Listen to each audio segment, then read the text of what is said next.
लड़का है। उसके मम्मी पापा किसान हैं और खेती करके अपना घर चलाते हैं।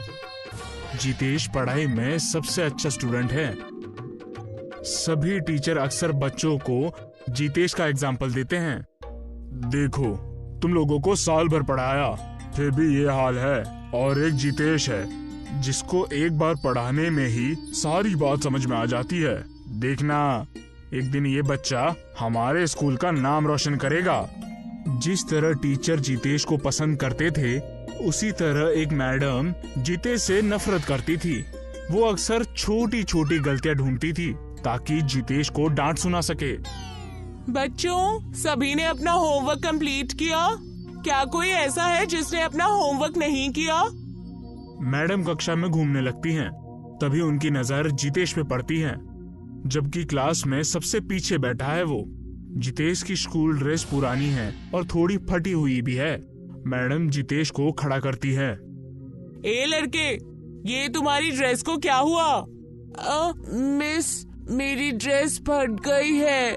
अच्छा, मुझे लगा चूहों ने कुतर दिया है इसे। मैडम की बात सुनकर सभी बच्चे हंसने लगते हैं और उसका मजाक उड़ाने लगते हैं।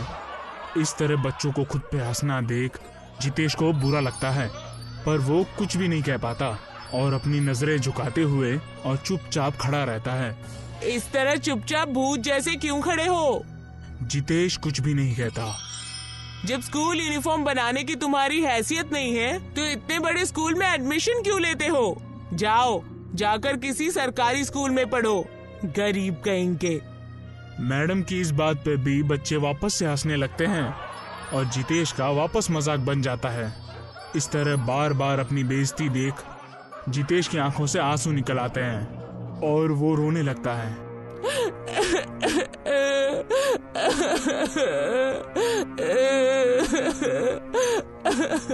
उसकी आंखों से लगातार आंसू बहते हैं और वो टपक कर उसकी नोटबुक पे गिरने लगते हैं, जिससे नोटबुक पर लिखे पेन की स्याही इधर उधर फैल जाती हैं और सारा का सारा होमवर्क खराब हो जाता है। तभी मैडम उसे आगे बुलाती हैं। तुमने अपना होमवर्क पूरा किया? हाँ मिस, मैंने अपना होमवर्क कंप्लीट किया है। मुझे तुम पर भरोसा नहीं है, अपनी नोटबुक लेकर आओ। जितेश टेबल पर नोटबुक खोल के रख देता है। जैसे ही मैडम की नजर नोटबुक पर पड़ती है, वो जोर से चिल्लाती हैं। ये क्या घटिया मजाक है? ये तो पूरे नोटबुक पर स्याही फैली हुई है। जितेश देखता है उसका होमवर्क उसके टपके हुए आंसुओं से पूरा खराब हो गया है। मिस, मैंने होमवर्क किया था, पर पानी गिरने की वजह से ये खराब हो गई। मैडम उनकी कोई भी बात नहीं सुनती और उसे डांटने लगती हैं। एक तो झूठ बोलते हो, ऊपर से जबान चलाते हो। निकलो मेरी क्लास से बाहर। तुम जैसे गरीब लोगों के लिए ये स्कूल बना ही नहीं है। तुम्हारे जूते कहाँ हैं? तुम्हारे जूते कहाँ हैं? कल से बिना जूतों के स्कूल मत आना। इस तरह सभी बच्चों के सामने डांट कर क्लास से बाहर निकाल देती हैं। इस तरह अक्सर कोई ना कोई बहाना बनाकर मैडम जितेश को क्लास के बाहर कर देती हैं। कुछ देर क्लास के बाहर रहने के बाद बेल बजती है और स्कूल की छुट्टी हो जाती है और जाते हुए रास्ते में पड़ने वाली नदी में गंदे किए हुए कागज फेंकते हैं। आज फिर नदी को गंदा कर दिया। पता नहीं ये लोग ऐसा क्यों करते हैं। जितेश नदी में पड़ा हुआ कचरा उठाता है और उसे कूड़ेदान में फेंकता है। जितेश को ऐसा करते देख जल देवता मुस्कुराते हैं। जितेश घर आता है और बहुत परेशान है।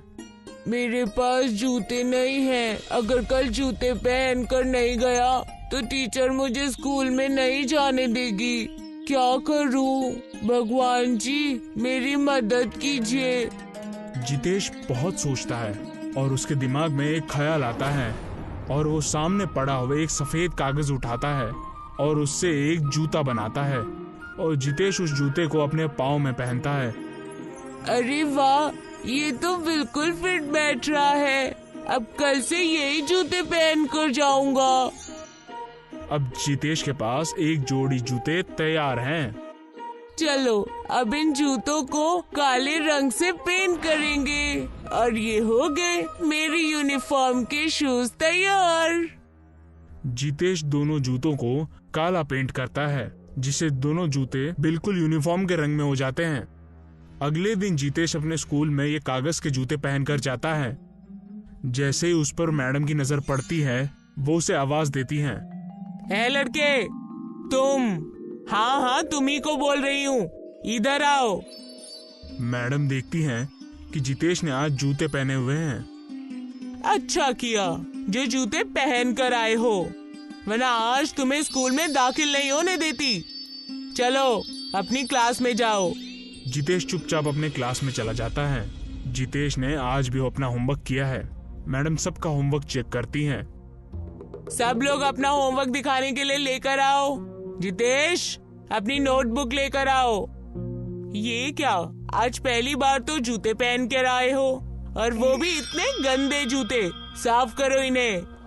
मैडम मेज पे रखा पानी का ग्लास उठाती है और जितेश के जूतों पर फेंक देती है। जूतों पर पानी गिरने से उनका कलर निकल जाता है और कागज जगह जगह से गीला होकर फट जाता है। अच्छा, तो ये शैतानी की है तुमने? तो तुमने मुझे बेवकूफ समझा है?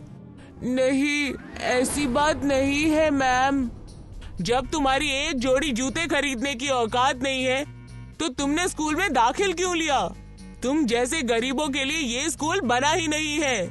अगर अब असली यूनिफॉर्म के जूते लाओगे तभी स्कूल आना, नहीं तो अपनी शक्ल मत दिखाना। जितेश चुपचाप स्कूल बैग उठाकर घर की तरफ जाने लगता है। उसका चेहरा उदास है। वो नदी किनारे बैठ जाता है। आज नदी में बहुत गंदगी है, पर जितेश उनमें से कचरा नहीं उठाता। ये देखकर जल देवता प्रकट होते हैं और उससे पूछते हैं, क्या हुआ बेटा, इतने उदास क्यों हो? मेरे पास शूज नहीं है, इस वजह से मुझे स्कूल से निकाल दिया है। बस इतनी सी बात? तुम हमेशा मेरी सफाई करते हो, तुम्हारी इतनी मदद तो मैं भी कर सकता हूँ। जल देवता अपने जादू से जितेश के लिए एक जोड़ी जूते तैयार करते हैं। पर ये तो सफेद रंग के जूते हैं, मुझे काले रंग के चाहिए। जल देवता फिर से जादू से उन्हें काला कर देते हैं। ये लो, अब तो ठीक है ना? जितेश काले जूते देखकर बहुत खुश हो जाता है और इन जूतों को लेकर घर चला जाता है। जब जितेश इन काले जूतों को पहनकर स्कूल आता है तो मैडम उसे गेट पर रोक देती हैं। आज फिर से तो कागज के जूते पहनकर नहीं आ गए ना? नहीं मिस, ये तो यूनिफॉर्म शूज है। मैडम मन में सोचती हैं, लगता है ये मुझे बेवकूफ समझ रहा है। आज प्रार्थना सभा में सबके सामने इसकी बेइज्जती करूंगी। सभी बच्चे इकट्ठा होते हैं। मैडम जितेश को आगे बुलाती हैं। ये देखो, ये हमारी क्लास का होशियार लड़का है जो कागज के जूते पहनकर और उन्हें कलर करके स्कूल आता है। इतना कहकर मैडम जितेश के जूतों पर पानी फेंकती हैं। देखना, इसके जूते कैसे काले से सफेद हो जाते हैं। पर जितेश के जूतों का कलर नहीं उतरता। तभी मैडम फिर से जितेश के जूतों पर पानी फेंकती है, पर वो जूते ना ही फटते हैं ना ही उनका कलर उतरता है। उल्टा जल देवता के जादू से मैडम के चेहरे का रंग काला पड़ जाता है। मैडम को जब ये बात पता चलती है कि उनका चेहरा काला पड़ गया है, तो वो स्कूल छोड़कर भाग जाती हैं और कभी वापस लौट कर नहीं आती है। अब जितेश अपने जादुई जूतों को पहनकर स्कूल आता है